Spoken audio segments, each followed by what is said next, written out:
Welcome प्यारे बच्चों। Engineers gateway के यूट्यूब प्लेटफॉर्म पर मैं ललित आठी फिर से आपका स्वागत करता हूं।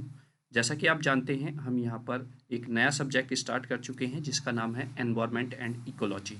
एनवायरनमेंट एंड इकोलॉजी बहुत ही इंटरेस्टिंग एक सब्जेक्ट है और इस सब्जेक्ट में आपको बहुत ही इंटरेस्ट आएगा पढ़ते हुए, क्योंकि ये आप फिजिकली सारी चीज़ें देखते हैं अपने आसपास जो जो चीज़ें होती हैं। और इसका मुख्य उद्देश्य भी यही है कि आप लोगों को एजुकेशन के थ्रू अपने एनवायरनमेंट के बारे में मोटिवेट किया जाए और एनवायरनमेंट के बारे में जागरूकता आपके अंदर लेकर आई जाए, जिससे कि हम इन फ्यूचर अपने लिए और अपने आने वाले जो भी हमारी जनरेशन है उसके लिए एनवायरमेंटल सोर्सेज को बचाकर रख सकें।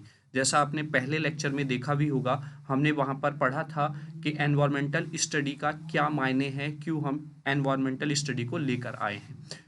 तो फर्स्ट यूनिट का आज हम जो चैप्टर सेकंड है उसका सेकंड पार्ट आज हम यहाँ पर कवर अप करेंगे। आप अगर देखें तो प्लेलिस्ट में जाकर इससे चैप्टर सेकंड का जो फर्स्ट पार्ट था वहाँ पर हमने इकोसिस्टम के बारे में जाना था। अब उसी को जो इकोसिस्टम है, इको प्लस सिस्टम यानी कि एनवायरमेंटल सिस्टम, अब उस एनवायरमेंटल सिस्टम में कैसे खाना ट्रांसफ़र होता है वही आज हम बात करेंगे, फूड चेन की फॉर्म में, फूड वेब की फॉर्म में और इकोलॉजिकल पिरामिड की फॉर्म में। तो आइए इन टॉपिक्स को आज वन बाय वन हम अच्छे से कवर अप करते हैं। साथ ही साथ मैं बताना चाहूँगा बेटा कि आपको सबसे पहले क्या काम करना है, वीडियो को शेयर करना है अपने फ्रेंड्स के साथ। जिन जिन को एनवायरनमेंट जो एनवायरनमेंट पढ़ रहे हैं उनके साथ इस वीडियो को शेयर करें, जिससे कि ज़्यादा से ज़्यादा बच्चे हमसे जुड़ सकें और ज़्यादा से ज़्यादा बच्चे फ्री ऑफ कॉस्ट जो मैटर आपको प्रोवाइड किया जा रहा है उसका लाभ उठा सकें।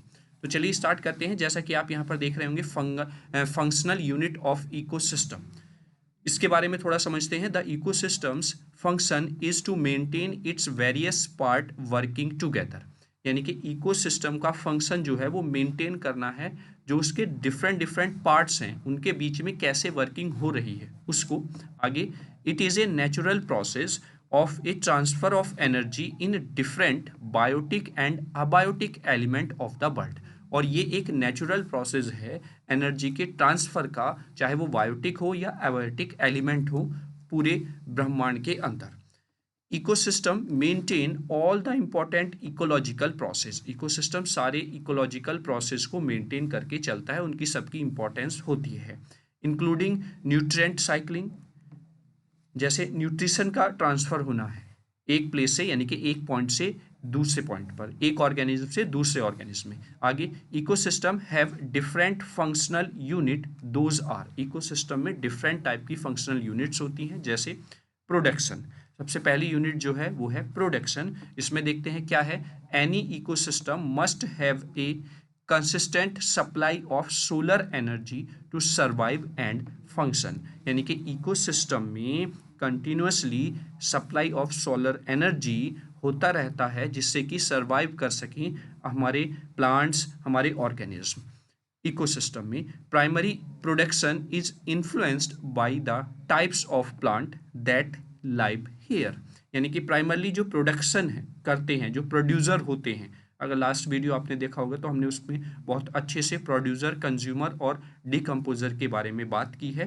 तो जो प्रोड्यूसर होते हैं वो प्राइमरी होते हैं और वो खाना बनाने का काम करते हैं, और इस सोलर एनर्जी की वजह से ही वो क्या रहते हैं, जिंदा रहते हैं। Green leaves act as a food preparator, यानी कि जो पेड़ों में हरी पत्तियां होती हैं वो खाना बनाने का काम करती हैं।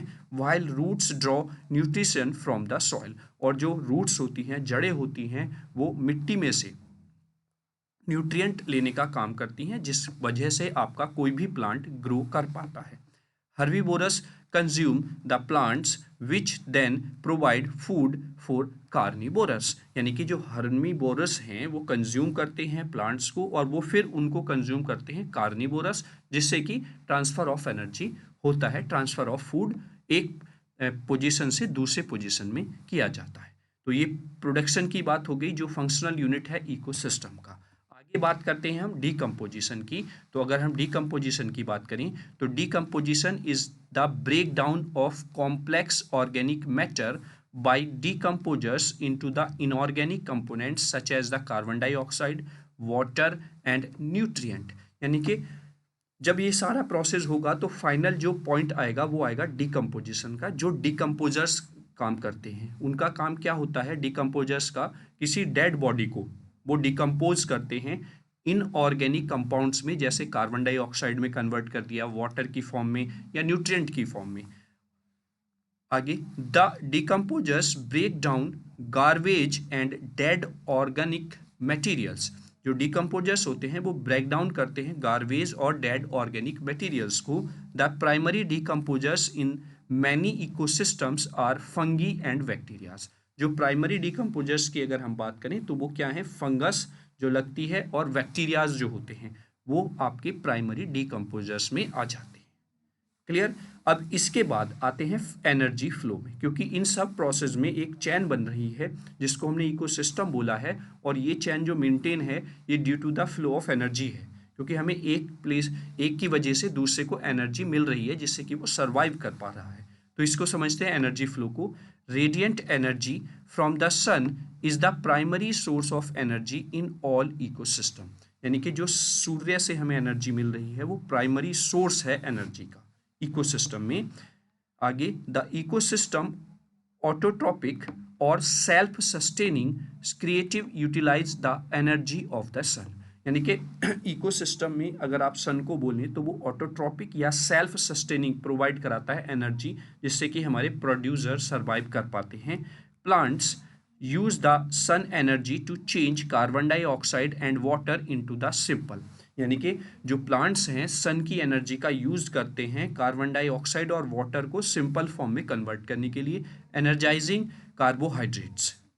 The more complex chemical substance like the protein, lipids and the starch are produced by the autotrophs.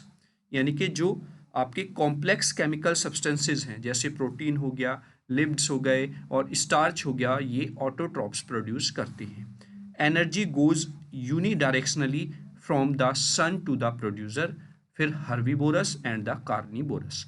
यानी कि जो एनर्जी का फ्लो होगा वो यूनिडायरेक्शनल होता है, मतलब एक ही डायरेक्शन में आपको एनर्जी का फ्लो देखने को मिलेगा।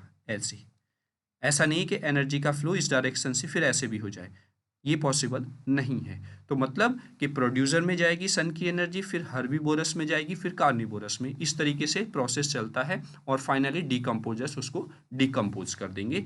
Decomposers convert the dead autotrophs and heterotrophs into the nutrient which are energy source for the plant. और सिंपली फिर वो जो डिकम्पोजर्स कन्वर्ट करते हैं डेड ऑटोट्रॉप्स को या हेट्रोट्रॉप्स को न्यूट्रिएंट में, वो फिर से एनर्जी का सोर्स बन जाते हैं प्लांट्स के लिए। आई होप एनर्जी फ्लो भी आपको अच्छे से क्लियर हो गया होगा। सबसे पहले हमने प्रोड्यूसर्स पढ़ा, यानी कि प्रोड्यूसर्स, प्राइमरी कंज्यूमर, उसमें फिर सेकेंडरी कंज्यूमर्स, वो सारी चीज़ प्रोडक्शन में आ जाएंगी, क्योंकि वो एक से दूसरे मतलब ऑर्गेनिज्म के लिए फूड क्या कर रहे हैं, प्रोड्यूस कर रहे हैं। उसके बाद आता है डिकम्पोजिशन, जो साइकिलिंग को कंप्लीट करते हैं, और इस पूरे प्रोसेस में प्रोडक्शन और डिकम्पोजिशन में फ्लो ऑफ एनर्जी देखने को मिलता है। ठीक है, चलिए आगे चलते हैं। अब न्यूट्रिएंट साइकिल की बात करते हैं। न्यूट्रिएंट साइक्लिंग में the chemical substances known as the nutrients are substances that organism need for growth and maintenance of life. Chemical substances जैसे कि न्यूट्रिएंट्स की अगर हम बात करें तो वो ऐसे सब्सटेंसेज हैं ऑर्गेनिज्म के लिए जो उसकी ग्रोथ और मेंटेनेंस के लिए जरूरी होते हैं। A vast range of chemical compounds is created when bioelements interact. Chemical compounds create होते हैं जब बायो एलिमेंट्स इंटरेक्ट करते हैं। The organism catch them, organism उनको कैच करते हैं, concentrate and combine them in different ways in their cells, और उनको कैच करते हैं, उन पर फोकस करते हैं और उनको कंबाइन करते हैं डिफरेंट वेज में, अलग अलग तरीके के हो सकते हैं, क्योंकि सबका अलग अलग अपना काम करने का अपना मतलब बॉडी स्ट्रक्चर होता है। And release them during the metabolism and death, यानी कि फिर मेटाबॉलिज्म और जब उनकी डेथ हो जाती है उस टाइम पर वो रिलीज कर देते हैं उन लोग। ठीक है, तो ये आपका न्यूट्रिएंट्स साइकिलिंग के बारे में आपने यहाँ पर देखा। अब हम फंक्शंस ऑफ इकोसिस्टम की अगर बात करें तो पहला पॉइंट है it regulates different life process. ये रेगुलेट करता है डिफरेंट लाइफ प्रोसेस को, क्योंकि हर एक फील्ड में आप देखेंगे एक प्रोसेस है लाइफ का। इकोसिस्टम को डिजाइन कर रहा है, वो एक प्लेस से एक पॉइंट पर दूसरे पॉइंट पर तीसरे पॉइंट पर एनर्जी का ट्रांसफर हो रहा है, जिससे कि सारे जो साइकिलिंग है उसमें रहने वाले कंपोनेंट्स ऑर्गेनिज्म क्या कर रहे हैं, सरवाइव कर पा रहे हैं। तो ये कह सकते हैं कि ये रेगुलेट करता है लाइफ प्रोसेस को। आगे, the various components of an ecosystem are design in a manner to support the life system.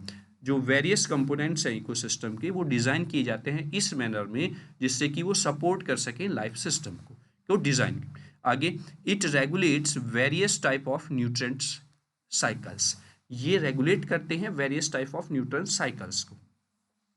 It maintains the balance of energy flow between various level of ecosystem. और ये maintain करके चलता है कि एक balance form में energy का flow हो वेरियस लेवल्स जो इकोसिस्टम में हैं, मतलब प्रोड्यूसर, फिर कंज्यूमर्स, फिर डिकम्पोजर्स, इनके बीच में एनर्जी का जो फ्लो होगा वो एक बैलेंस फॉर्म में हो।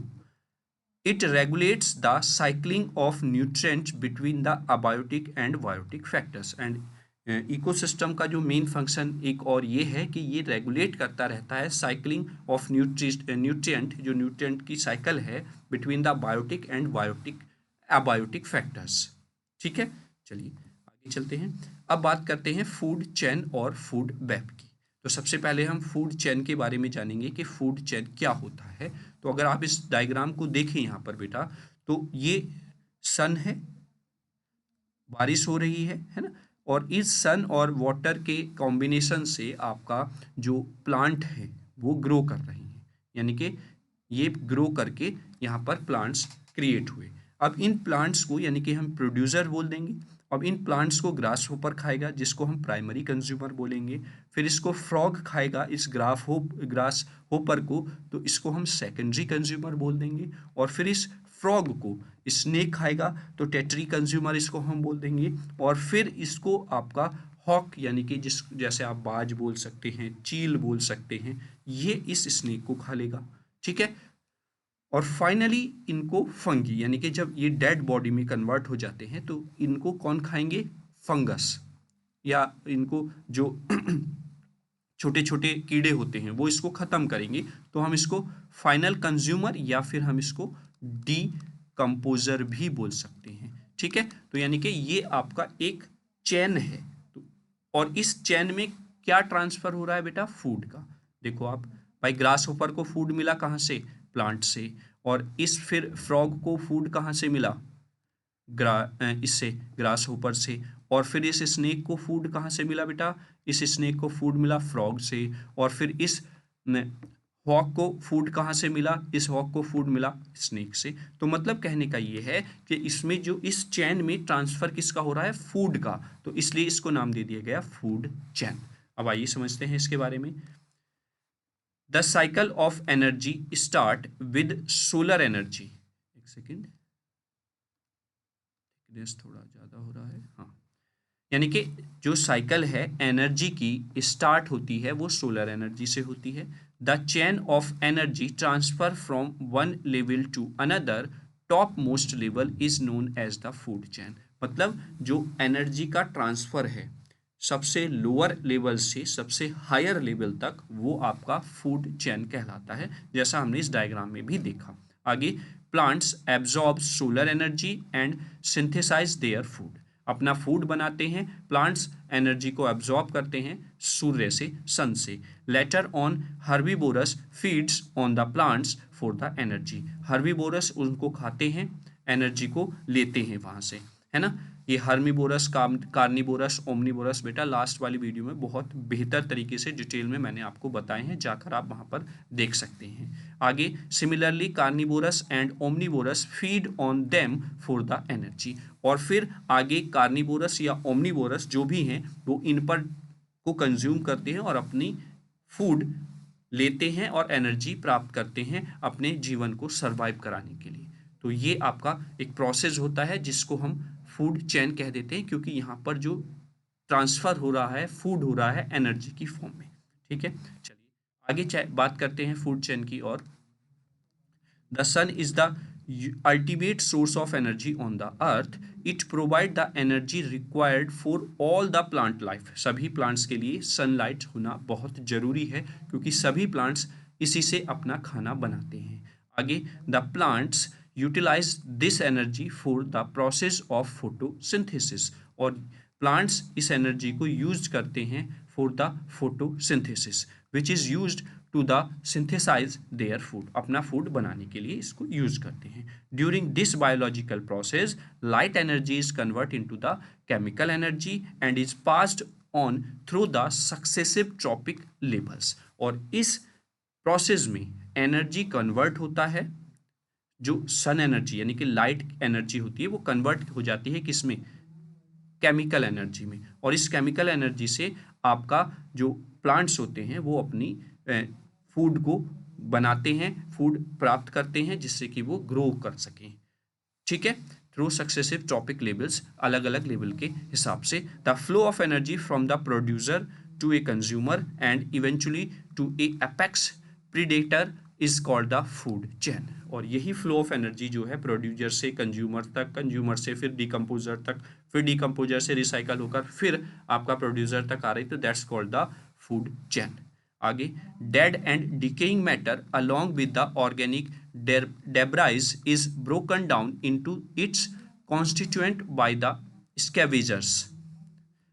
आगे यानी कि decomposers, the reducers then absorb these constituents, यानी कि बाद में फिर इनको जैसे एब्जॉर्ब कर लिया जाता है, मतलब ये पूरा एक कंप्लीट साइकिल बन जाती है, पूरी एक साइकिल की फॉर्म में चल रहा है प्रोसेस कुछ इस तरीके से। यहाँ से शुरुआत हुई, एक second,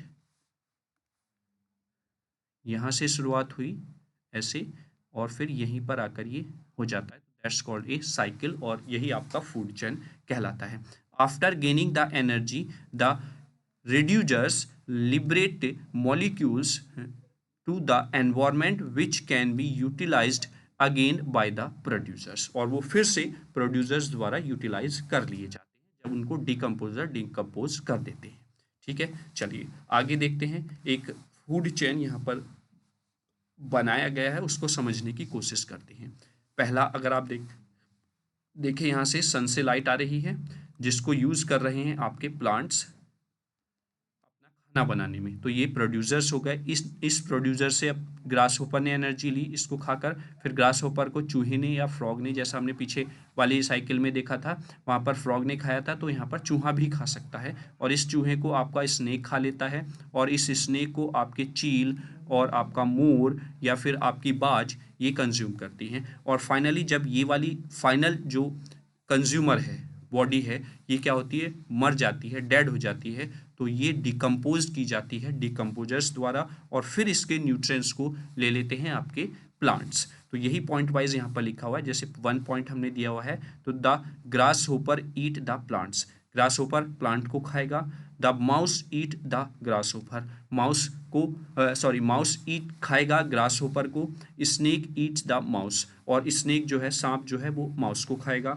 the eagle eat the snake, और जो वाज है, चील है, वो आपके स्नेक को खाएगी। और when the eagle die fungi break down the body and turns them into the nutrients, और जब आपका ईगल मर जाएगा तो उसको जो फंगस होती है, जो छोटे छोटे डिकम्पोजर्स होते हैं, वो इसकी बॉडी को ब्रेक डाउन करेंगे और इनको कन्वर्ट कर देंगे डिफरेंट न्यूट्रिएंट्स की फॉर्म में, जिसको फिर से आपके प्लांट्स क्या कर लेंगे, कंज्यूम कर लेंगे। तो ये एक पूरा चेन बन जाती है, that's called the food chain. Clear है? देखो, डिफरेंट डायग्राम से समझाने का मतलब यही है कि आप अच्छे से साइकिल को समझ सकें, पूरे प्रोसेस को समझ सकें, और आप अपने हिसाब से बहुत बेहतर तरीके से एक्सप्लेन कर पाएँ। अब आते हैं फूड वेब पर। वेब क्या है, एक जाल बोला जाता है।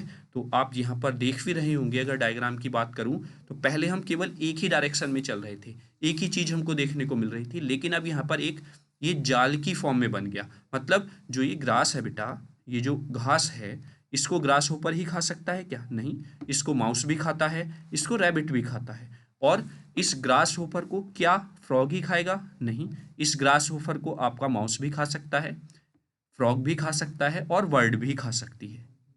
फिर इस फ्रॉग को क्या स्नेक ही खाता है? नहीं, इसको उल्लू भी खा सकता है, यानी कि आउल भी खा सकता है। क्या इस माउस को केवल आउल ही खा सकता है? नहीं, इस माउस को आपका स्नेक भी खा सकता है। तो इस तरीके से आप यहाँ पर देख रहे होंगे कि ये एक जाल की तरह बिछ गया है, एक जाल की तरह ये फूड चेन बन गई है। तो उसी को हम फूड वेब कह देते हैं। जैसे रैबिट है, रैबिट को क्या लोमड़ी ही खा पाएगी, फॉक्स ही खाएगा? नहीं, इसको वॉक भी खा सकता है ना, या फिर इसको लॉइन भी खा सकता है। अगर हम यहाँ पर लॉइन को इंट्रोड्यूस कर लें, अगर हम यहाँ पर लॉइन को भी ले आएं, तो फॉक्स को भी लॉइन खा सकता है, इस रैबिट को भी लॉइन खा सकता है ना, और फिर इस लॉइन को आपका हॉक भी खा सकता है। तो this is become a web form, एक जाल की फॉर्म में ये बन जाता है, और ये आपका फूड वेब कहलाता है। चलिए यहाँ पर देख लेते हैं, समझ लेते हैं। The interconnected food chain is known as the food web, यानी कि जो आपस में फूड चेन एक दूसरे से कनेक्ट रहती हैं वो फूड वेब कहलाती हैं। In nature mostly food webs are common instead of the food chain, mostly nature में जो फूड चेन्स हैं वो कॉमन होती हैं। The food web is a new natural interaction between the different food chains that represent the flow of nutrients and energy within the ecosystem, यानी कि food web जो है एक नेचुरल इंटरेक्शन है डिफरेंट फूड चेन्स के बीच में, जो represent करती हैं फ्लो ऑफ न्यूट्रिएंट्स को या फ्लो ऑफ एनर्जी को विद इन द इकोसिस्टम। आगे, it is also known as the consumer resource system, और इसको हम कंज्यूमर रिसोर्स सिस्टम भी बोल देते हैं। तो अगर एग्जामिनर थोड़ा सा क्वेश्चन घुमाना चाहे तो वो डायरेक्ट क्वेश्चन को बोल देगा कि एक्सप्लेन कीजिए कंज्यूमर रिसोर्स सिस्टम, तो बच्चे कंफ्यूज हो जाएंगे कि किस चीज़ की बात की जा रही है। तो ये फूड वेब की ही बात यहाँ पर की जा रही है बेटा। तो आगे देखेंगे, food web provides an overview of feeding behaviour of different animals, food web जो है वो प्रोवाइड कराती है डिफरेंट बिहेवियर्स कि किस बिहेवियर या किस फॉर्म में एनिमल्स कंज्यूम कर रहे हैं, उनकी फीडिंग जो हैबिट है वो किस तरीके की है, ओमनीवोरस, कार्निवोरस या हर्मीवोरस है, their interactions with each other and their surrounding, और उनका इंट्रैक्शन कैसा है आसपास की चीज़ों के साथ। तो ये सब फूड वेब के माध्यम से हमको पता चलता है, देखने को मिलता है। चलिए आगे देखते हैं, ऑटोट्रॉप्स क्या है, हेटेरोट्रॉप्स क्या है। तो ऑटोट्रॉप्स की अगर हम बात करें तो autotrophs in a food webs are the organism that produce their own food by utilising energy from the sun. तो ऑटोट्रॉप्स वो ऑर्गेनिज्म होते हैं जो अपना खाना स्वयं बनाते हैं विद द हेल्प ऑफ या यूटिलाइजिंग एनर्जी ऑफ सन, सूर्य की एनर्जी की मदद से। आगे, also known as the producers, और इन्हीं को हम दूसरे नाम में प्रोड्यूसर्स बोल देते हैं।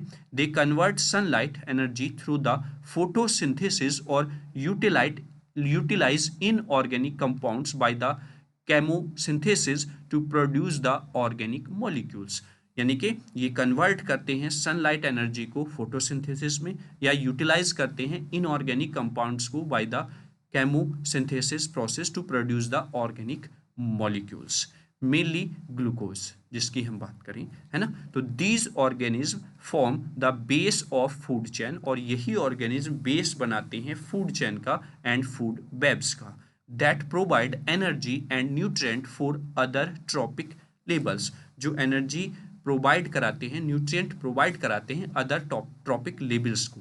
Example of autotrophs includes algae and plants, यानी कि ये एग्जाम्पल्स हैं इसके ऑटोट्रॉप्स के। तो आई होप अगर आपसे ऑटोट्रॉप्स पूछा जाए तो बहुत अच्छे से आप एक्सप्लेन कर सकते हैं विद एग्जाम्पल, है ना। आगे बात करते हैं हेटेरोट्रॉप्स। तो हेटेरोट्रॉप्स क्या होते हैं? Heterotrophs in a food web और फूड चेन हम कुछ भी बोल सकते हैं, are organism that can not produce their own food and depend on the autotrophs और other organism for the food, यानी कि हेटेरोट्रॉप्स फूड चेन या फूड वेब में वो ऑर्गेनिज्म होते हैं जो अपना खाना स्वयं नहीं बना पाते हैं और वो अपने खाने के लिए दूसरों पर डिपेंड होते हैं। तो अगर हम ह्यूमंस जो हैं अपनी बात भी करें तो हम भी क्या हैं, डिपेंड करते हैं प्रोड्यूसर्स पर, है ना। तो हम भी एक हेटेरोट्रॉप्स प्रॉपर्टी या हेटेरोट्रॉप्स की कैटेगरी में आते हैं, ठीक है। Also known as the consumers, मतलब देखो, अब आप समझ रहे होंगे कि ह्यूमंस अपना खाना तो खुद बनाते हैं खाने के लिए नहीं, लेकिन आप जो चावल लेकर आ रहे हैं, जो सब्जी लेकर आ रहे हैं, वो तो कहीं और से प्रोड्यूस हो रही है ना, तो आप कंज्यूमर हैं, नॉट द प्रोड्यूसर। तो इसलिए आप हेटेरोट्रॉप्स पे आ जाते हैं, क्योंकि आप डिपेंड कर रहे हैं दूसरे फूड पर, जो हम इसको कंज्यूमर्स भी बोल देते हैं, also known as consumers. They are divided into various topic levels based on their food behaviour in the food webs, और ये भी डिफरेंट डिफरेंट टॉपिक लेबल्स पर डिवाइड होते हैं अपने फूड बिहेवियर की वजह से। फूड वेब में कौन ओमनीवोरस है, कौन कार्निवोरस है ना। चलिए आगे बात करते हैं। यहाँ पर फूड वेब और फूड चेन दोनों एक साथ मैंने डायग्राम में दिखाने की कोशिश की है। तो अगर एक सिंपल साइकिल की हम बात करें तो वो आपका फूड चेन हो जाएगा, और एक जाल की बात करें तो वो फूड वेब हो जाएगा। जैसे ये प्लांट्स हैं, प्लांट्स को सिंपली डियर हिरन ने खाया, हिरन को लोमड़ी ने खा लिया, या फिर इसने वॉल्फ ने खा लिया, भेड़िए ने, है ना, और फिर ये इस डेड हो गया और इसकी बॉडी को ब्रेक डाउन कर दिया डिकम्पोजर्स ने, और फिर से इसको न्यूट्रेंट की फॉर्म में कन्वर्ट कर दिया और वो न्यूट्रेंट्स कंज्यूम किए प्लांट ने। तो ये साइकिल चलती रहती है, ठीक है। और यहीं पर अगर ये इंट्रैक्शन, मतलब एक से ज़्यादा फूड चेन्स के बीच में इंट्रैक्शन हो रहा है, तो वो फूड वेब बन जाता है। जैसे इन प्लांट्स को ग्रास होपर भी खाता है, और ग्राउंड स्क्वायरल यानी कि दूसरा कोई भी ऑर्गेनिज्म भी इस ग्रास को खा सकता है। जैसे हमने पीछे बड़ा एक फूड वेब देखा था, तो वहाँ पर इस ग्रास को डियर भी खा सकता है, इस ग्रास को आपका खरगोश भी खा सकता है ना, और फिर इस ग्रास होपर को आपका बर्ड खा सकता है, इसको आपका क्या कहते हैं फॉक्स भी खा सकता है ना। तो इस तरीके से आपका ये फूड वेब हो जाएगा, ठीक है। तो ये आपका फॉक्स हो गया, है ना। फ्रॉग खा सकता है ग्रास होपर को, फिर ईगल खा सकता है, और बर्ड को भी ईगल खा सकता है। तो इस तरीके से एक जाल की फॉर्म में बन जाती हैं चीज़ें, तो ये फूड वेब हो जाता है। आई होप दोनों चीज़ों में बहुत अच्छे से आपको क्लियर हो रहा होगा, ट्रांसपेरेंट फॉर्म में सारी चीज़ें बहुत अच्छे से क्लियर हो पा रही होंगी। चलिए आगे चलते हैं। अब कुछ पॉइंट के हेल्प से इनमें डिफ्रेंशिएट कर लेते हैं फूड चेन और फूड वेब को। तो डेफिनेशन की अगर मैं बात करूं तो food chain it represents linear sequence of organism where each feed on the one below, यानी कि जो उसके नीचे है वो उसको खाता है, वो एक simple form linear sequence food chain कहलाता है। और फूड वेब जो है it represents the complex interconnection of multiple food chains with in an ecosystem. और जो मल्टीपल्स जो कनेक्शन है, मल्टीपल्स फूड चेन्स के बीच में जो कनेक्शन है, फेडिंग प्रोसेस है, वो आपका फूड वेब कहलाता है। स्ट्रक्चर की बात करें तो single directional of energy flow रहता है, इसमें इंटरकनेक्टेड फूड चेन रहती हैं, रिप्रेजेंट मल्टीपल पाथवे, जिसमें मल्टीपल पाथ में आपका एनर्जी का फ्लो होता है। लेकिन ये ध्यान रखेंगे कि एनर्जी का जो फ्लो होगा वो केवल और केवल एक ही डायरेक्शन में होगा, रिवर्स डायरेक्शन में नहीं हो सकता। मतलब प्रोड्यूसर को कंज्यूमर खाएगा तो कंज्यूमर को प्रोड्यूसर नहीं खा सकता है, ठीक है। और ट्रॉपिक लेबल्स की बात करें तो includes a few tropic levels, कुछ ही लिमिटेड ट्रॉपिक लेबल्स यहाँ पर देखने को मिलते हैं। यहाँ पर मल्टीपल ट्रॉपिक लेबल्स आपको देखने को मिलेंगे। इंटरेक्शन की बात करें तो रिप्रेजेंट वन फीडिंग रिलेशनशिप, ये केवल एक फीडिंग रिलेशनशिप रिप्रेजेंट कराता है, और रिप्रेजेंट मल्टीपल फीडिंग रिलेशनशिप, ये मल्टीपल फीडिंग रिलेशनशिप प्रोवाइड कराता है। एनर्जी फ्लो की अगर हम बात करें तो energy flow in a single direction through the level, energy का जो फ्लो होगा वो केवल और केवल सिंगल डायरेक्शन में आपको देखने को मिलता है इस तरीके से, जैसे हमने 2-3 फूड वेब के एग्जांपल्स देखे हैं। और वहीं पर energy flow in multiple direction, यहाँ पर मल्टीपल डायरेक्शंस में एनर्जी का फ्लो होता है। जैसे यहाँ पे गया और इस ग्रीन प्लांट को ये भी खा सकता है, इस ग्रीन प्लांट को ये भी खा सकता है, फिर इसको ये कंज्यूम कर सकता है, इसको ये कंज्यूम कर सकता है ना। तो इस तरीके से आपका जो मल्टीपल पाथ की फॉर्म में आपका देखने को मिलता है एनर्जी का फ्लो, ठीक है। तो वो फूड वेब कहलाता है। आगे बात करें एग्जाम्पल की तो एक यहाँ पर हम एग्जाम्पल लेते हैं फूड चेन का, और एक एग्जाम्पल ले लेते हैं फूड वेब का। ग्रास को रैबिट ने खाया, रैबिट को फॉक्स ने खाया। वहीं पर दूसरे की यहाँ पर ये वाटर के फॉर्म में है, ये आपका लैंड के फॉर्म में हो गया, है ना। जैसे हमने कल इकोसिस्टम पढ़ा था, तो इकोसिस्टम आपका लैंड में भी था, इकोसिस्टम आपका एक्वायर इकोसिस्टम भी हमने पढ़ा था। तो डिफरेंट टाइप्स में इकोसिस्टम्स रहते हैं जहाँ पर फूड का ट्रांसफ़र होता है, फूड चेन बनती है। पाइथो प्लैंकटन जो आपके पानी में पेड़ पौधे उगते हैं, प्रोड्यूसर्स होते हैं। फिर सॉरी, जू प्लैंकटन जो उनको प्रोड्यूसर्स को कंज्यूम करते हैं, प्राइमरी कंज्यूमर्स कहलाते हैं। और फिर आपकी फिश होती हैं। तो ये आपका एक्वारिक इकोसिस्टम हो जाता है जिसमें फूड चेन के बारे में यहाँ पर बताया गया है। वहीं पर आगे बात करें तो प्लांट्स को हर्मीवोरस में बहुत टाइप के हो जाएंगे, जैसे गाय हो गई, आपकी भैंस हो गई, आपका क्या कहते हैं हिरन हो गया, आपका ग्रास होपर हो गया। तो इन प्लांट्स को ये सब खा सकते हैं। फिर इन हर्बीवोरस को कार्निवोरस खा सकते हैं, यानी कि डिफरेंट टाइप्स के कार्निवोरस हैं वो उनको खा सकते हैं। फिर डिकम्पोजर्स हो गए और फिर मल्टीपल स्पेसीज इंटरेक्शंस हो गए। तो ये पूरा प्रोसेस हो गया एक तरीके से फूड वेब का। तो आप इस तरीके से एग्जाम्पल की फॉर्म में भी बता सकते हैं। और इम्पोर्टेंस क्या है, helpful for understanding the energy flow in the simplest manner, यानी कि ये हेल्प करता है एनर्जी के फ्लो को एक सिंपल फॉर्म में। आगे, essentially for studying ecosystem stability, species relationship etc, यानी कि स्पेशली स्टडी करने के लिए इकोसिस्टम में स्टेबिलिटी को, स्पेसीज के रिलेशन को एक दूसरे के साथ, किस तरीके के उनका फेडिंग नेचर है, उन सबको स्टडी करने के लिए आप फूड वेब का इस्तेमाल करते हैं या ये मदद करता है। ठीक है, आई होप दोनों में डिफरेंस भी आपको क्लियर हुआ होगा। चलिए आगे चलते हैं। अब एक नेक्स्ट जो टॉपिक है वो है एनर्जी फ्लो रूल, जिसको लिंडमैन ने दिया था। और इसमें बताया गया था कि जो एनर्जी का फ्लो होता है एक पॉइंट से, एक टाइप के ऑर्गेनिज्म से दूसरे टाइप के ऑर्गेनिज्म में, वो क्या होता है, कैसे होता है। तो even though primary consumers feed on the producers, they are still getting their energy from the sun. मतलब जो प्राइमरी कंज्यूमर्स होते हैं वो एनर्जी लेते हैं प्रोड्यूसर से, और प्रोड्यूसर्स जो एनर्जी लेते हैं वो सन से लेते हैं। आगे, the primary consumers feed on plants and break down the food particles to release the energy. जब हम किसी चीज़ को खाते हैं तो हमारी बॉडी, हमारा डाइजेस्टिव सिस्टम उसको छोटे छोटे पार्ट में ब्रेक डाउन करता है और फिर उनसे एनर्जी को कंज्यूम करता है। Primary consumers do not get 100% of the sun energy from the producers और the plants on which they feed. मतलब कोई भी अगर किसी ऑर्गेनिज्म को कोई भी ऑर्गेनिज्म खा रहा है, फीड कर रहा है, तो वो कंप्लीटली 100% एनर्जी उससे नहीं लेगा। जैसे सन से आपको एनर्जी मिली, प्लांट्स ने एनर्जी ली और वो ग्रो कर रहे हैं, लेकिन वो जो सन से एनर्जी कंज्यूम कर रहे हैं वो 100% एनर्जी उन प्लांट्स को एनर्जी प्रोवाइड करने में यूज़ नहीं हो रही है, उनकी ग्रोथ में यूज़ नहीं की जा रही है। This is because only some amount of sun energy is utilised by the plant to synthesise their food. कुछ अमाउंट ऑफ एनर्जी ही आपकी यूज़ की जाती है फूड बनाने में, फोटोसिंथेसिस प्रोसेस में। ठीक है, in fact they only get 10% of the energy. यानी कि अगर हम बात करें मैथमेटिकली नंबर की, तो केवल 10% ऑफ एनर्जी को ही वो यूटिलाइज कर पाते हैं।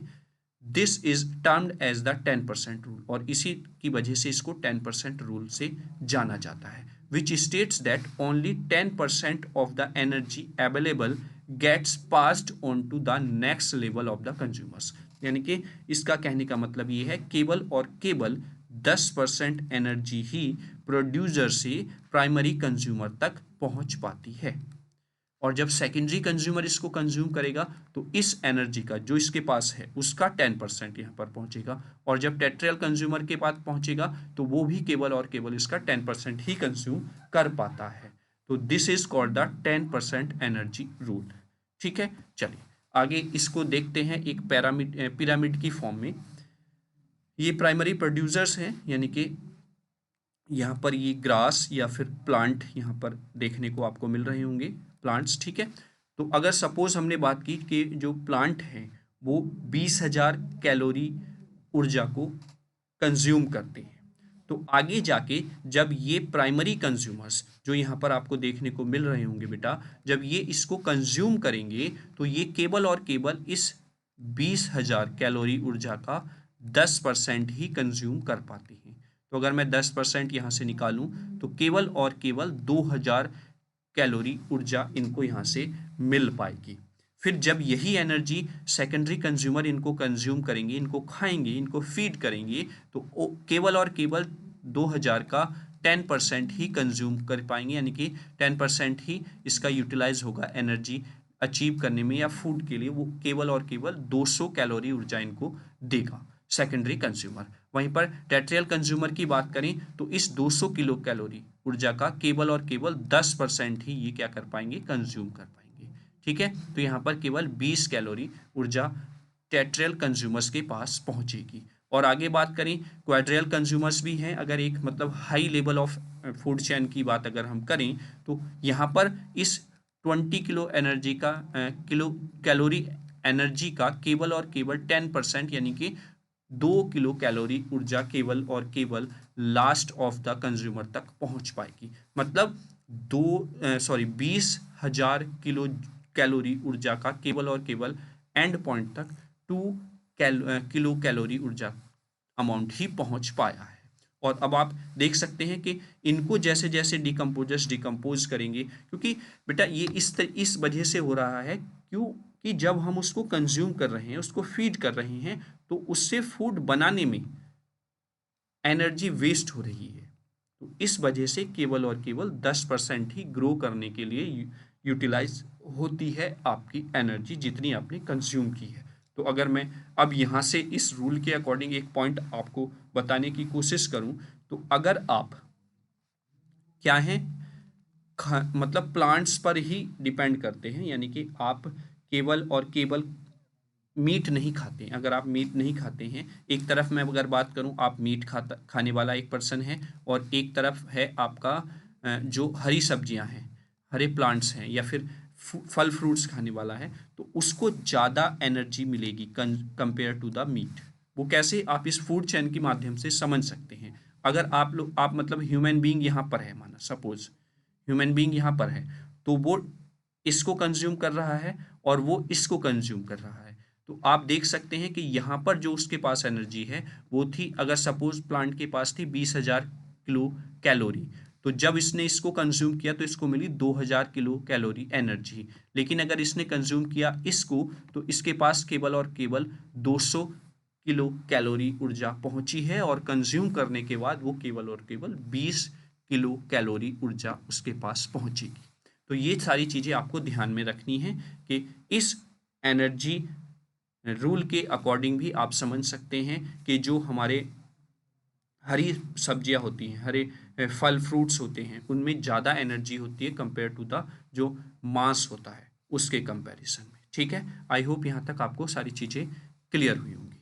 चलिए आगे चलते हैं इकोलॉजिकल पिरामिड के बारे में। इकोलॉजिकल पिरामिड क्या होता है, इस यहाँ से लॉन्ग क्वेश्चन पूछा जाता है। तो ecological pyramid is also known as a food pyramid और tropic pyramid or energy pyramid or even the Altonia pyramid, as the concept of such pyramids which depict number was produced by the Charles Alton in the year 1927। मतलब Charles Elton ने 1927 में ecological pyramid या food pyramid या tropic pyramid या energy pyramid या even the इसको इन्हीं के नाम पर एल्टोनियन पिरामिड भी बोला जाता है, इसकी इन्वेंशन की थी, इसको प्रपोज्ड किया था। आगे then come Bodenhammers in 1938 who proposed the pyramid structure for biomass। इसके बाद जो बोडेनहेमर्स ने 1938 में बायोमास के स्ट्रक्चर को देखकर पिरामिड तैयार किया था। आगे in 1942 Hutchinson and the Lindeman propose the pyramid for the productivity. और फिर 1942 में लिंडमैन्स ने यहाँ पर प्रोडक्टिविटी को देखते हुए पिरामिड तैयार किया था। तो ये डिफरेंट टाइप्स के पिरामिड्स अब यहाँ पर आगे पढ़ेंगे आप, तो इनको डिफरेंट जो आपके एनवायरमेंटल साइंटिस्ट थे उन्होंने दिया था। आगे बात करते हैं, the pyramid is framed based on the number of individuals. जो पिरामिड होते हैं वो इस तरीके से डिज़ाइन होते हैं, यानी इस तरीके से हम उनको बनाते हैं जिसमें आपका नंबर ऑफ इंडिविजुअल्स की बात होती है, एनर्जी लेवल की बात होती है, बायोमास की बात होती है, and very much like the name recommends these are the shaped as the pyramid.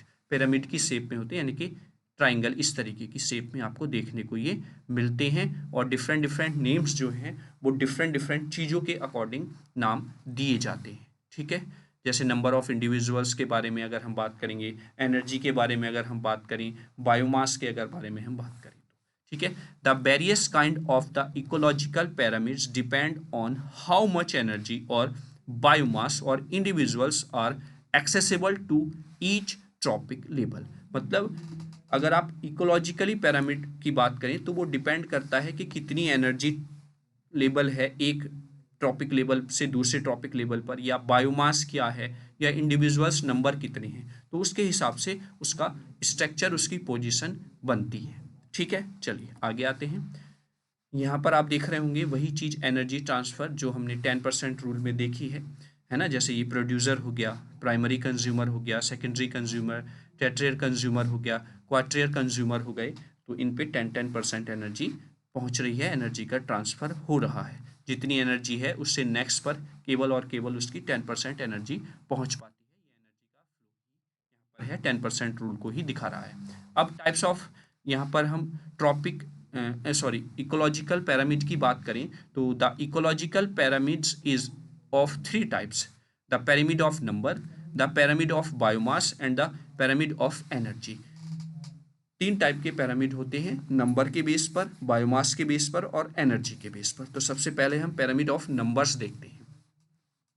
तो पिरामिड ऑफ नंबर की बात करें तो the ecological pyramid that is made by the organising the number of living individual at various topic levels in an ecological system is known as the pyramid of numbers, with producers at base and top, carnivorous at the top most level।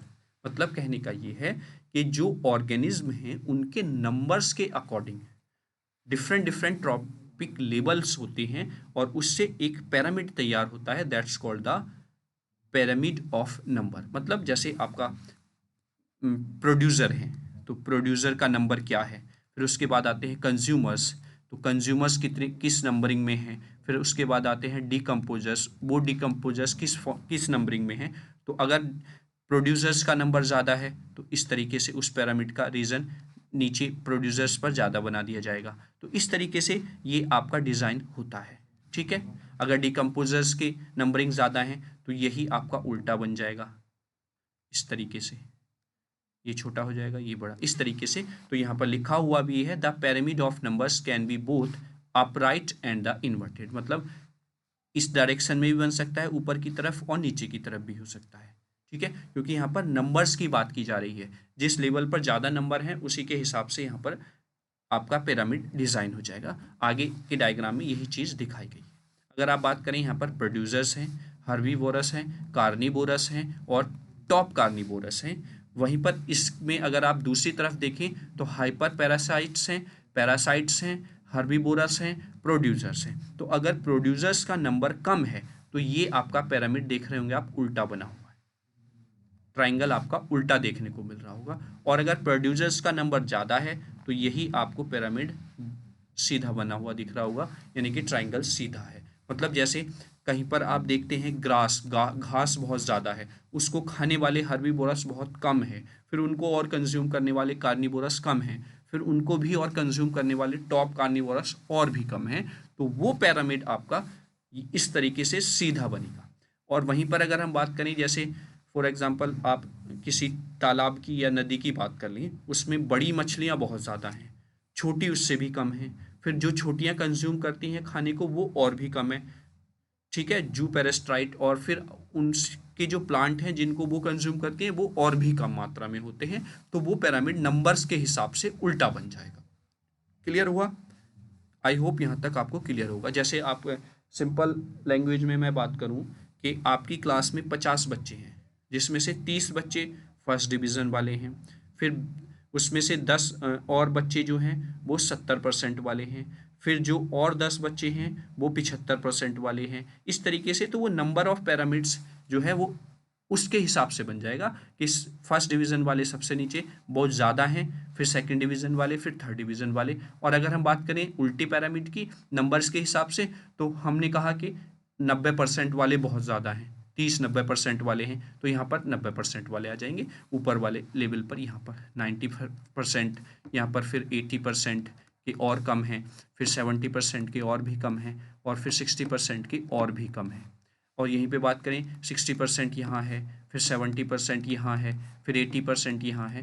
तो यहाँ से हमें numbering पता चल रही है कि 90% वाले बहुत कम बच्चे हैं, 60% वाले बहुत ज़्यादा बच्चे हैं। तो इस हिसाब से आप इसका टॉपिक जो पिरामिड है वो बना सकते हैं, सीधा या उल्टा नंबर के हिसाब से। आगे बात करें, the upright pyramid has a largest number of producers, यानी कि अपराइट पैरामीटर जो ऊपर की तरफ बन रहा है, सीधा बन रहा है, उसमें प्रोड्यूसर्स के नंबर ज़्यादा हैं at the base, and their number keep on declining with each passing level like the pond और ग्रास लैंड इकोसिस्टम। जैसे पॉन्ड या ग्रास लैंड इकोसिस्टम की बात करें तो वो अपराइट पैरामिड बनाते हैं। और as in the inverted pyramid the base point with a lesser number of producers where the topmost level will have the largest number of individuals as the size and the food consumption of the organism in each level will decrease। जैसे जैसे आप नीचे के level पर आ रहे हैं वो number decrease होते जा रहे हैं।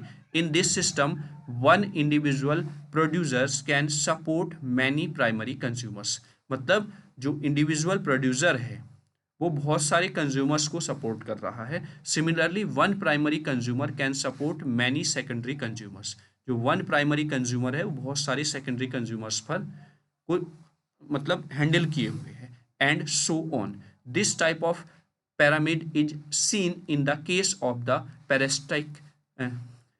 पैरिस्टिक फूड चेन। ठीक है, तो ये आपका फूड जो पैरामिड हो गया on the basis of the number, आप इस तरीके से समझ सकते हैं। अगर अब बात करें हम pyramid of biomass, biomass pyramid की बात करें तो the ecological pyramid that is made by the considering the amount of biomass that is produced by the living system of the each trophic level is represented by the pyramid of mass. यानी कि अगर हम मास के बारे में या मास के according बात करें तो वो पैरामिड बायोमास कहलाएगा। इसको समझेंगे किस तरीके से आगे, the pyramid that demonstrate the total weight of every trophic level in a specific food chain in A ecosystem is the biomass pyramid. मतलब टोटल वेट के हिसाब से अगर हम बात करेंगे तो वो बायोमास ऑफ पैरामिड कहलाएगा। जैसे like the pyramid of numbers, the pyramid of biomass can be both upright and the inverted. ये भी आपका पैरामिड ऑफ नंबर्स के तरह से उल्टा और सीधा दोनों तरीके से हो सकता है। जैसे forest and grasslands ecologically systems are instants of upstanding biomass pyramid as the number of producers is more in the number. मतलब ज़्यादा नंबर में है तो इसका मतलब उनका वेट भी ज़्यादा होगा कंपेयर टू द कंज्यूमर और फिर डिकम्पोजर्स। वहीं पर आगे बात करें, the ocean ecosystem is an example of an inverted pyramid. जो ओशियन इकोसिस्टम है वो एक inverted pyramid in the form of the biomass होता है, as a large number of zooplankton are depend on a lesser number of phytoplankton. यानी कि large number में, large mass में, लार्ज वेट के जू प्लैंक्टन डिपेंड रहते हैं कम मास वाले फाइटोप्लैंक्टन के ऊपर। Depending on the trophic level of a ecosystem only 15 to 20% of biomass per level goes to the flowing level. केवल और केवल 15 से 20% ऑफ बायोमास पर लेवल वहाँ पर देखने को मिलता है। तो ये आपके कुछ एग्जाम्पल हो गए पैरामिड ऑफ बायोमास। अगर आप इसको ध्यान से देखें तो ये कहीं ना कहीं 80 से 90% सिमिलर है नंबर प्लांट्स के, नंबर पैरामिड्स के। यानी कि पिरामिड ऑफ नंबर्स के जैसा ही है, बस यहाँ पर उस नंबर को वेट की फॉर्म में मान लिया गया है। ठीक है, तो वो पिरामिड ऑफ बायोमास कहलाएगा। यहाँ पर आप समझ सकते हैं, अगर आप यहाँ पर देखें इस डायग्राम को, तो यहाँ पर प्रोड्यूसर जैसे ग्रास और हर्ब्स यहाँ पर दिए हुए हैं, फिर हर्बीवोरस यहाँ पर डियर और एलिफेंट्स इस तरीके से आपको देखने को मिल रहे होंगे, और कार्निवोरस और भी कम है, that means lion and tiger. यहाँ पर मास की फॉर्म में, वेट की फॉर्म में यहाँ पर देखने को कहा गया है, उसको एनालाइज करके ये पिरामिड डिजाइन किया गया है। इस तरीके से ही आपका ये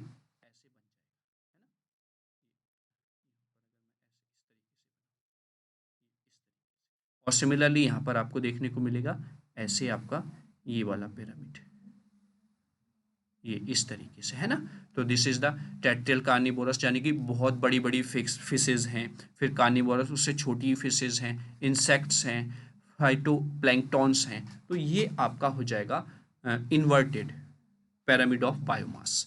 तो आई होप दोनों टाइप के बायोमास के अकॉर्डिंग या फिर नंबर के अकॉर्डिंग पिरामिड्स आपको क्लियर हुए होंगे।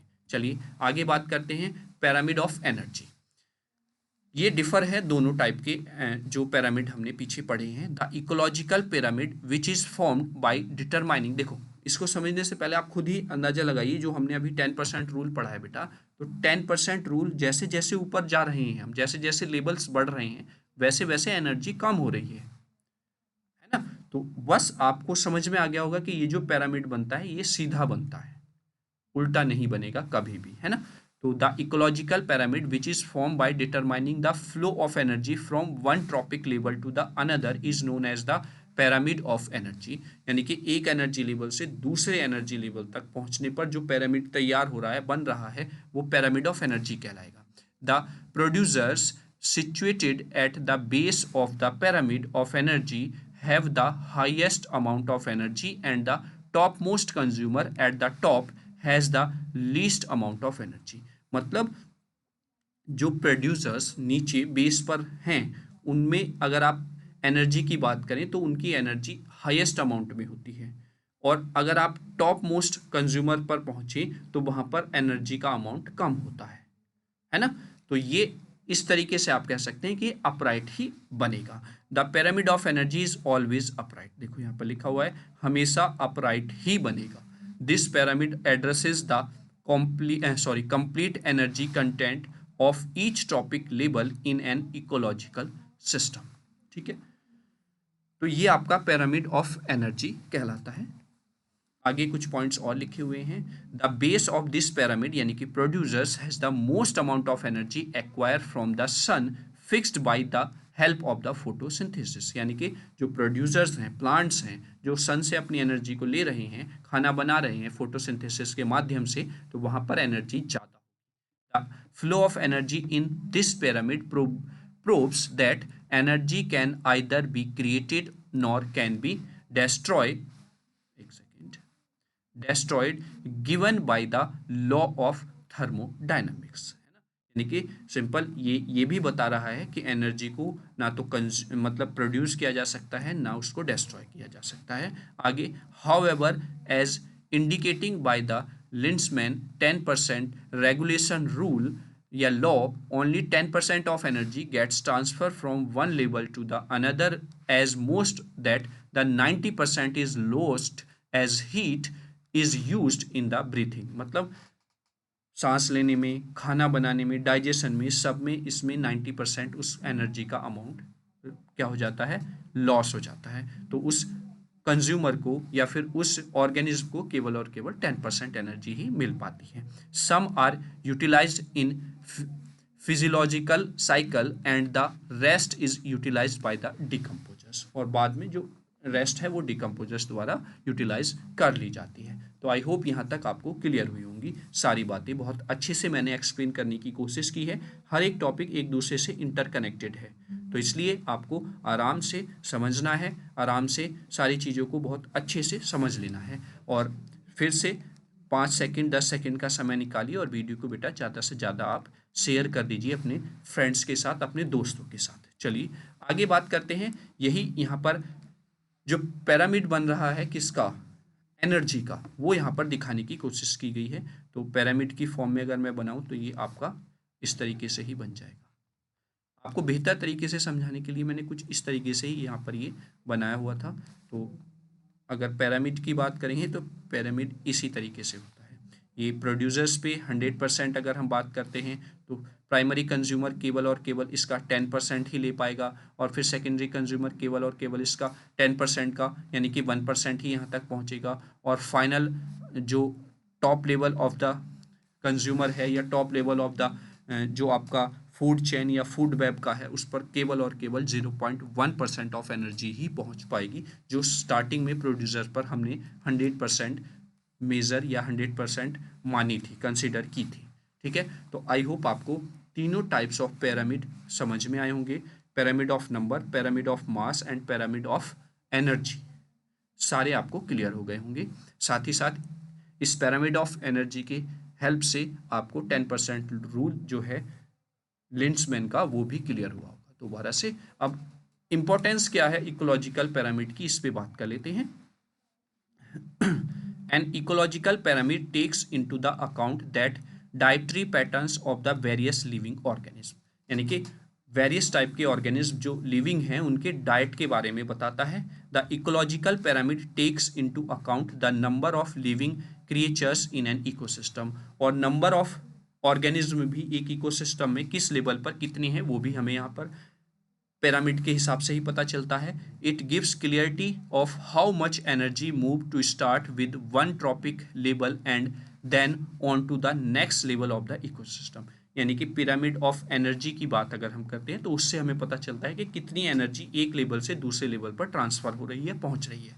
आगे it gives data about the biodiversity of a region, यानी कि उस रीजन के बायोडाइवर्सिटी का डेटा भी हमें कहीं ना कहीं ये प्रोवाइड कराता है। आगे the ecological pyramid is framed based on the food consumer relationship, यानी कि इकोलॉजिकल जो पैरामीटर है वो बेस्ड है फूड कंज्यूमर रिलेशनशिप पर। If the food chain order is disturbed, यदि फूड चेन का ऑर्डर डिस्टर्ब होता है तो the biological pyramid will be disturb and the entire environment will be seriously harmed. और इन पूरे पैरामिड को देखकर, इन पूरी फूड चेन को देखकर, फूड वेब को देखकर हमें ये पता चला है कि कहीं ना कहीं अगर इसमें डिस्टर्बेंस होता है तो कहीं ना कहीं एनवायरनमेंट में बहुत ज़्यादा सीरियसली हार्म होगा, है ना। और ये आप देख भी रहे हैं आजकल एनवायरनमेंट में।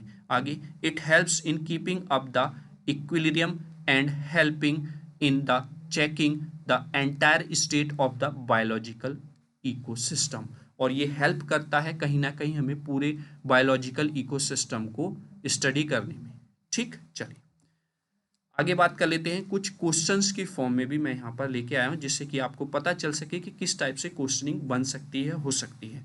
जैसे आप यहाँ पर पहला ही क्वेश्चन अगर देखें तो what are the 3 types of ecological pyramid, के 3 टाइप जो हैं इकोलॉजिकल पिरामिड की वो क्या हैं।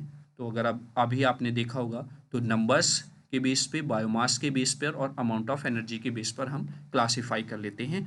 Give an example representing the inverted pyramid of numbers, numbers के इन्वर्टेड पिरामिड की अगर हम एग्जांपल की बात करें, ये शॉर्ट क्वेश्चंस मैं लेके आया हूँ बेटा, लॉन्ग नहीं है यहाँ पर, ये शॉर्ट्स की फॉर्म में, मतलब थोड़ा सा आप फैमिलियर हो जाएंगे कि किस तरीके का क्वेश्चन बन सकता है, इसलिए मैं ये क्वेश्चन इंट्रोड्यूस किए हैं यहाँ पर इस वाले लेक्चर में। जैसे example of the inverted pyramid of numbers की अगर बात करें तो ट्री जो बेस है प्रोड्यूसर हैं, बर्ड्स जो लेवल फर्स्ट पे प्राइमरी कंज्यूमर्स हैं, और फिर वर्क्स जो सेकेंडरी कंज्यूमर्स हैं लेकिन लेवल सेकंड पर, और माइक्रोब्स जो लेवल नंबर थर्ड यानी टेट्रल कंज्यूमर्स हैं। तो ये एक इन्वर्टेड पिरामिड ऑफ नंबर्स हो गया यहाँ पर, जो ये एरोज दिखा रखे हैं यहाँ पर इस तरीके से। ठीक है, इन्वर्टेड है, अगर हम इधर की तरफ बनाते तो ये आपका एक्चुअल हो जाता। ठीक है, एक डायरेक्शन में, हम उल्टी डायरेक्शन में आ रहे हैं बेटा सॉरी। ठीक है, तो ये हो गया।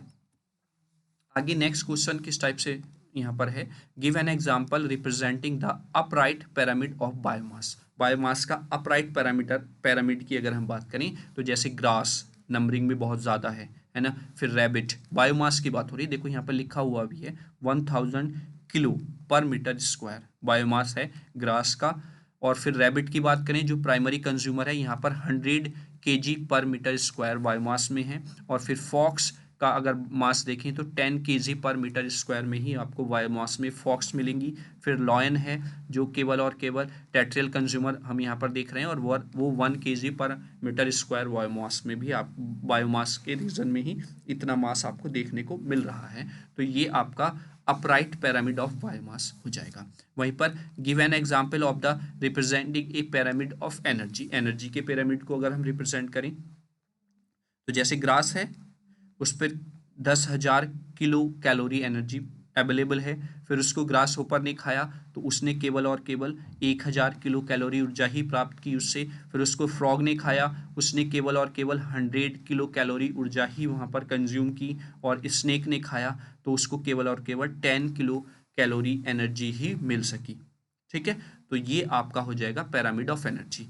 तो अब यहाँ पर एक शायद ये मिस्टेक होगी बेटा, ये इन्वर्टेड पूछा है ना यहाँ पर, अगर इन्वर्टेड ना पूछता तो ठीक था। ये इस तरीके से एरो लगेगा बेटा, यहाँ ऐसे, ये आप इस चीज को सही कर लेना, ठीक है ना।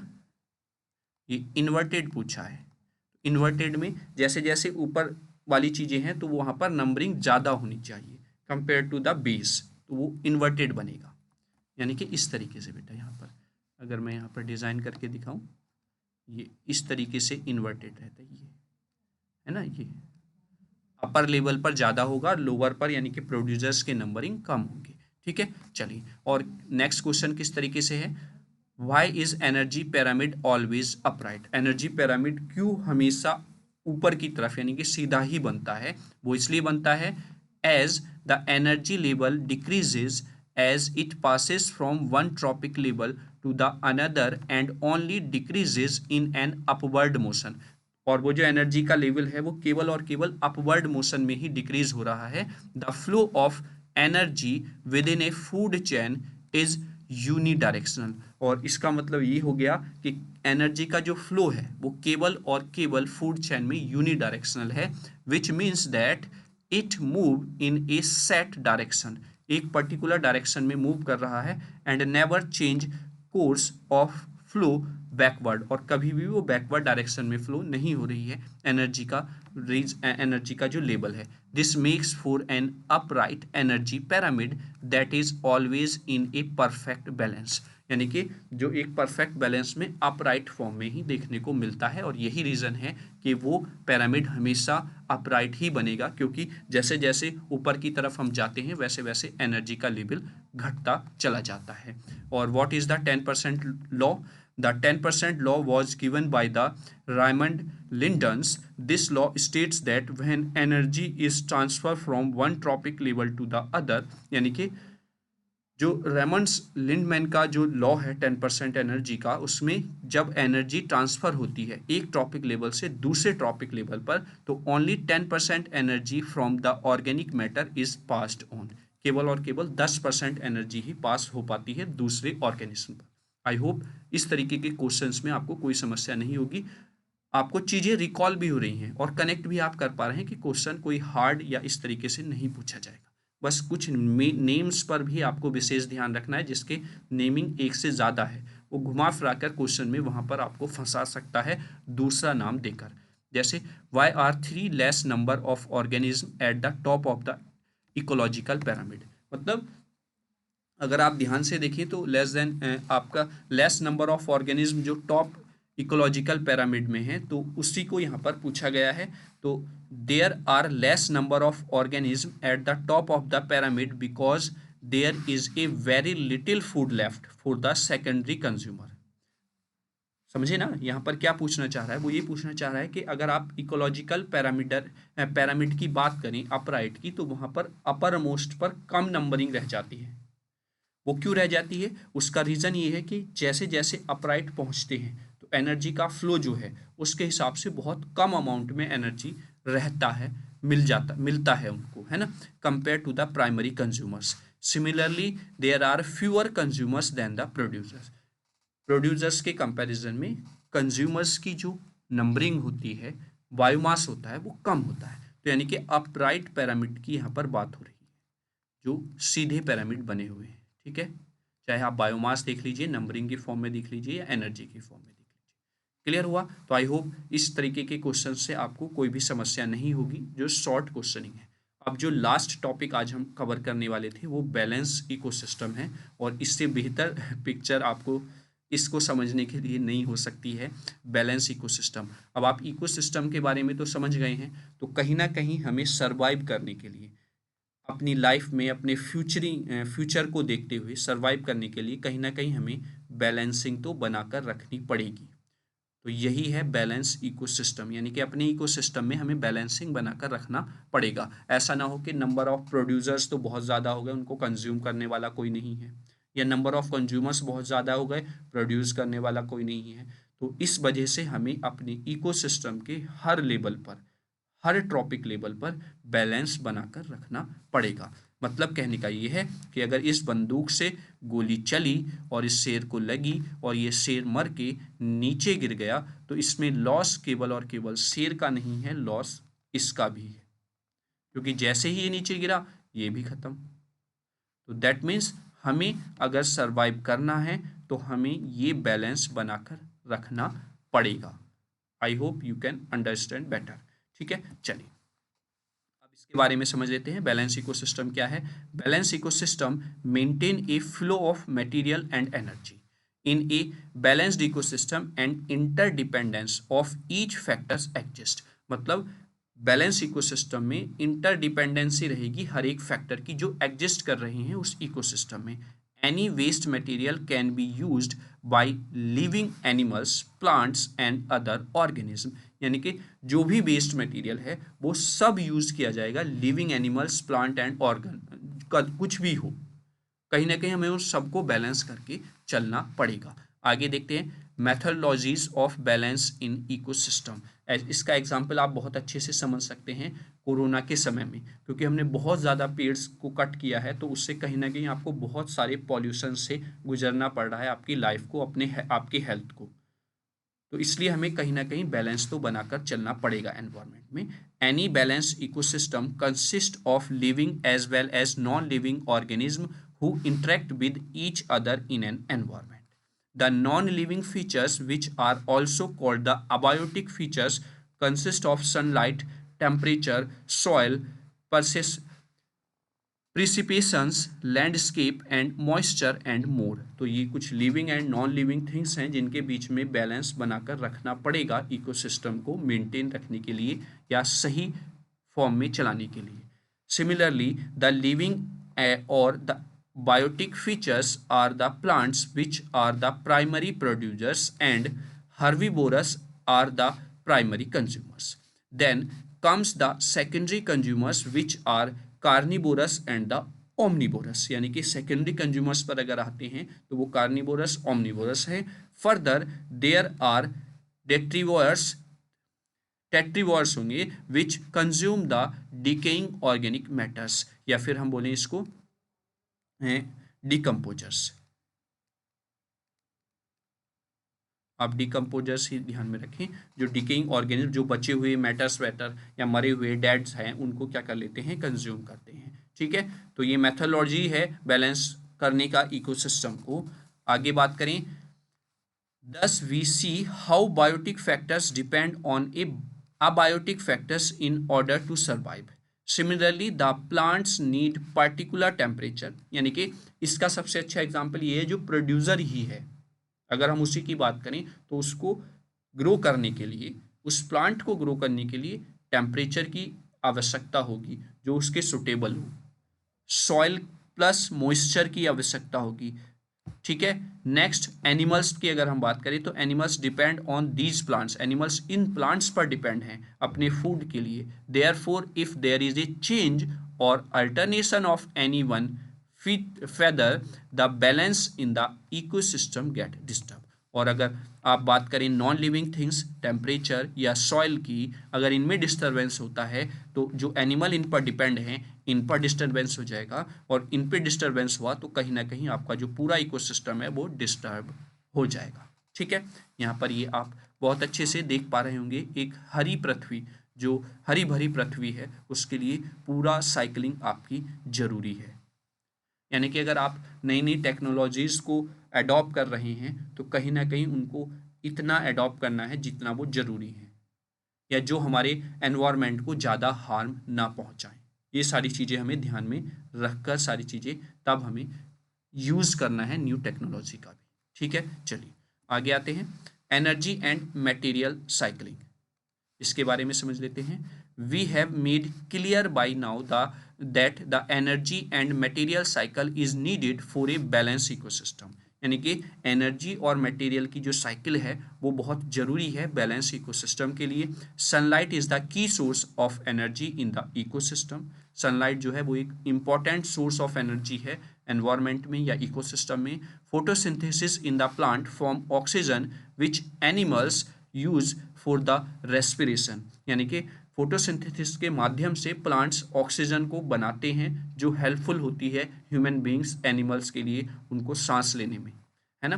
Further animals generate carbon dioxide which the plant use, यानी कि फर्दर उसको कंज्यूम करके जो प्लांट्स प्रोड्यूस कर रहे हैं वहाँ से एनिमल्स या ह्यूमन बींग्स कार्बन डाइऑक्साइड बनाते हैं जिनकी हेल्प से आपके प्लांट्स सर्वाइव करते हैं। तो यानी कि यहीं से आप एक ईजी वे से ही समझ सकते हैं कि इकोसिस्टम में बैलेंसिंग कितना जरूरी है।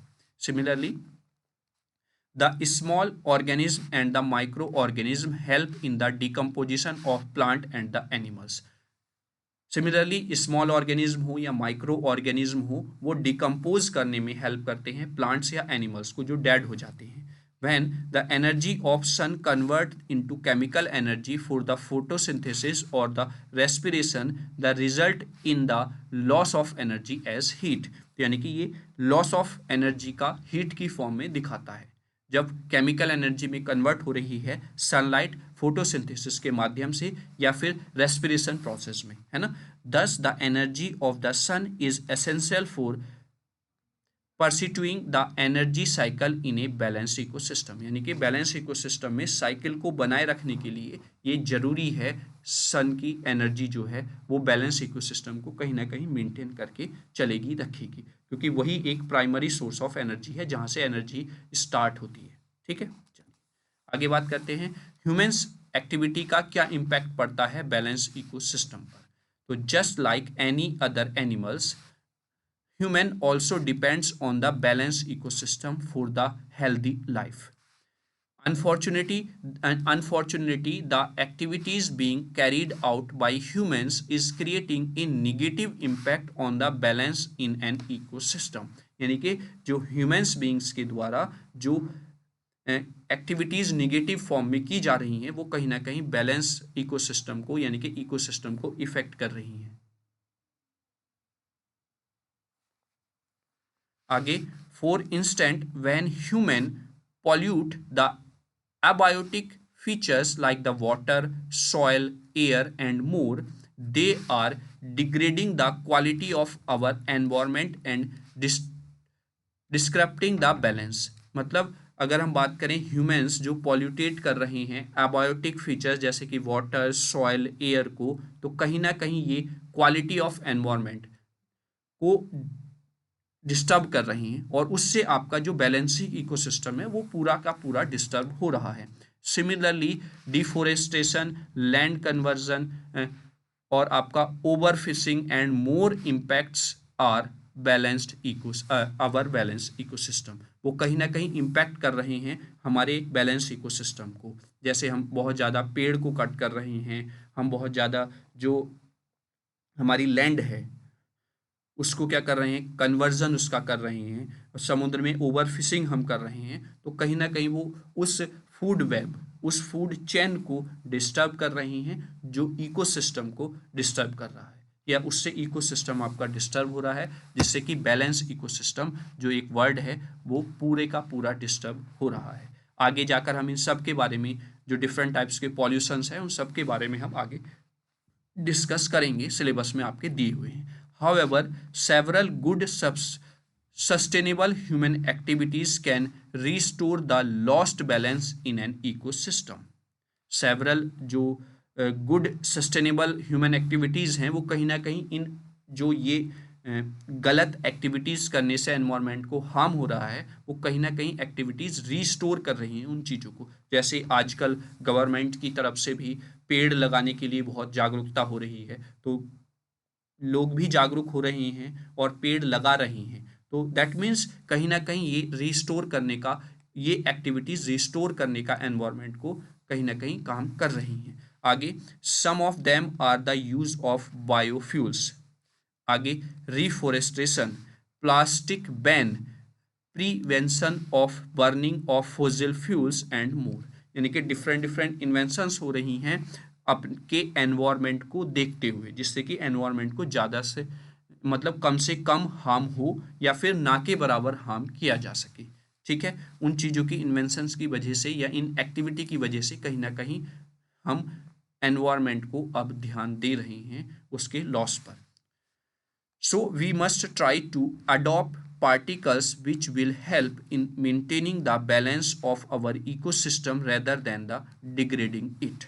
यानी कि कहीं ना कहीं इनकी वजह से हमारा जो बैलेंसिंग इकोसिस्टम है वो कहीं ना कहीं मेंटेन होने की कोशिश कर रहे हैं, या हम उसको मेंटेन करने की कोशिश कर रहे हैं, जिससे कि ज़्यादा से ज़्यादा हार्म ना हो हमारे एनवायरनमेंट को, हमारे इकोसिस्टम को।